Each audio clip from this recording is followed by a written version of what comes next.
Emergency का दौर चल रहा था और इसी दौरान जयगढ़ किले में 5 महीने तक खुदाई चली। ये खुदाई और इंदिरा गांधी का इससे संबंध क्यों बार बार चर्चाओं में आ जाता है और क्यों खुदाई वाली इस घटना से जुड़े सस्पेंस का अंत नहीं हो सका। इमरजेंसी के दौर की काफी सारी स्टोरीज हैं जो सुर्खियों में रहती हैं, लेकिन खजाने वाली ये स्टोरी हम आप तक पहुंचाएंगे।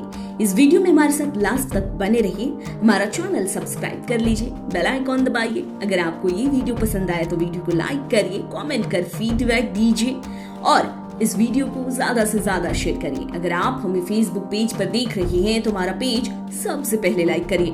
5 महीने ये एक बड़ा वक्त होता है खुदाई जैसे काम के लिए, और इतने वक्त की खुदाई के बाद इंदिरा सरकार ने कह दिया कि कोई खजाना नहीं मिला।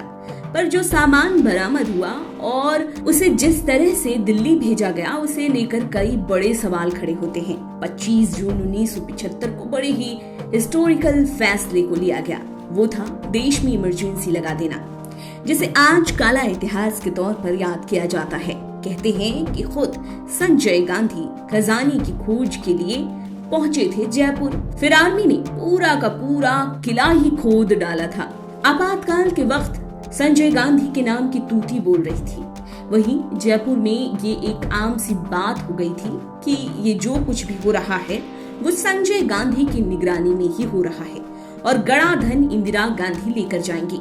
एक बार जब एकाएक अपना छोटा विमान उड़ाकर संजय गांधी सांगनेर हवाई अड्डे पहुंचे तो इस तरह की अफवाह जोरों से फैली कि जयगढ़ में जो धन गड़ा था वो मिल गया और विमान लेकर जयपुर दौलत बटोरने संजय गांधी पहुंचे हैं।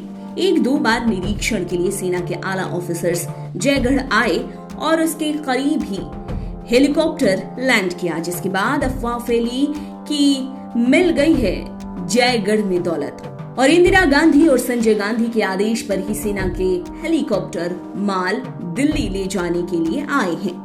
इतना ही नहीं बल्कि खुदाई पूरी होने के बाद तो ये बताया गया कि खुदाई में महज 230 किलो चांदी और चांदी के सामान मिले हैं। इन सामानों की लिस्ट बनाकर और राज परिवार के प्रतिनिधि को दिखाया गया और फिर उनके हस्ताक्षर लेकर सारी चीजें सील करके सेना उन सारी चीजों को दिल्ली ले गई।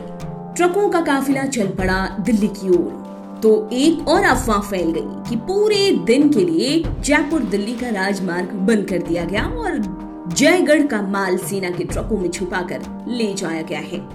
बताया तो ये भी जाता है कि इंदिरा गांधी और संजय गांधी के आदेश के मुताबिक दिल्ली छावनी में इन माल को रखा गया।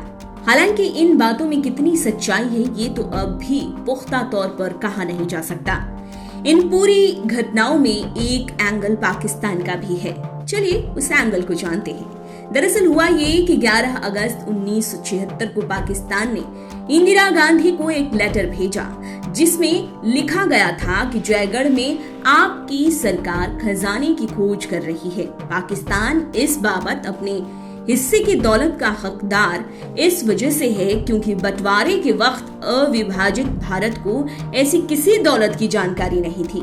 विभाजन के पहले हुए समझौते के मुताबिक पाकिस्तान का हिस्सा जयगढ़ की दौलत पर बनता है। लेटर में लिखा गया कि पाकिस्तान को ये पूरी उम्मीद है कि खोज और खुदाई के बाद मिली दौलत पर जो हिस्सा बनता है पाकिस्तान का, वो उसे बिना किसी शर्तों के दिया जाएगा।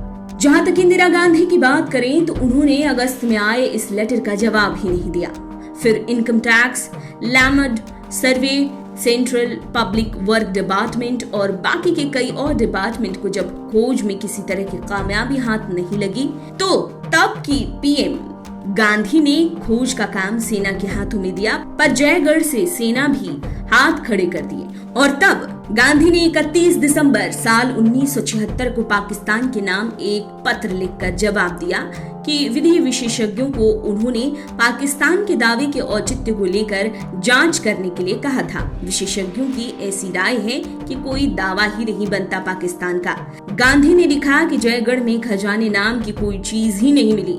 ये तो हुई लेटर की बात, लेकिन एक अरबी पुस्तक तिलस्मात ए अम्बेरी में जो लिखा है उसके मुताबिक जयगढ़ में 7 टांकों के बीच बड़े ही हिफाजत से दौलत छुपा दी गई थी। और शायद पाकिस्तान ने इसी किताब के हवाले से भी दावा किया होगा। हालांकि खजाने से जुड़ी सच्चाई आज भी छुपी हुई है। आप देख रहे हैं नेट्रिक न्यूज, साहस सच कहने का।